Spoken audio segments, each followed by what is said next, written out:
सौण तेनू शान दया खंडे दी धार बन के बापू सके एक कौमी सरदार ताई पीर उचदा भी बनना पै सकदा लाया नी जिन्ना बदाविया ते सिंध अजे भी लख हजार जिउंदे बूठा लाया नी जिन्ना बदाविया ते सिंध अजे भी लख हजार जिउंदे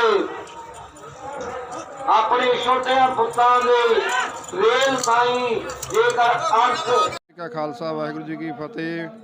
हमारा नाम है जथेदार राजा राज सिंह तरनादल अरबा खरबा। आने वाली 26 जनवरी है जो कल जो परेड है उसकी क्या तैयारियां हैं?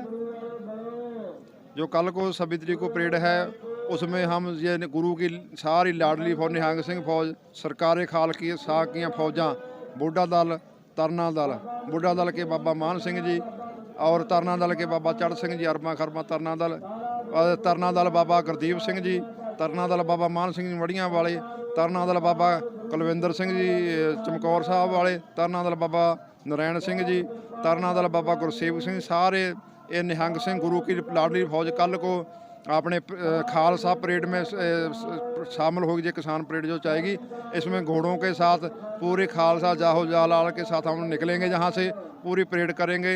गुरु की फौज जो निशान साहब लेकर जाएंगी, गतका भी होगा, सारे घोड़े भी साथ जाएंगे और फौज गुरु की जाएगी।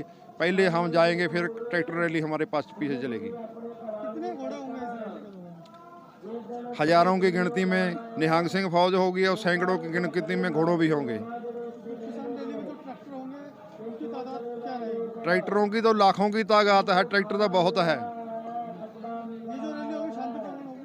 हाँ जी, शांति के साथ होगी? सब चलेंगे, सब जाएंगे साथ में। सब याद हुआ है किसानों की और खालसा परेड पहली बार हो देखे दुनिया में, इसको दुनिया भर का चैनल दिखाएगा, सब देखेंगे लोग इस पर। इस परेड को देखने के लिए सभी लोग दिलचस्पी रख रहे हैं, सभी जहां आ रहे हैं लाखों की गिनती में। आप देख सकते हो कैसे ये सिंगू बॉर्डर पर पहुंच रहे हैं लोग। पहली बार ऐसा होगा कि किसान भी और जवान भी? हाँ, जय किसान जय जवान का जो नारा है, जहाँ है जवान भी जाएंगे और किसान भी जाएंगे और गुरु की लाडली फौज खालसा फौज भी जाएगी। आप खालसा कल त्यार प्रचार कल तुसी देख सकते हो उस परेड दे विच। सतगुरु कृपा करे। मेरा नाम दाता फतेह। वाहिगुरू जी का खालसा वाहिगुरू जी की फतेह।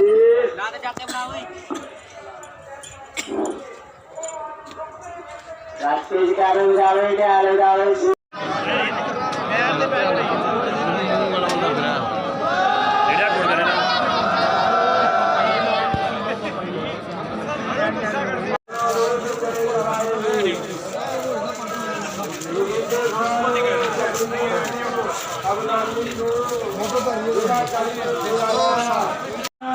भी मंग लैके जिधर आए हैं पेचे की नाम उत्ते नाले वेख के इन्हों के साहिबां ने नींद लगी है।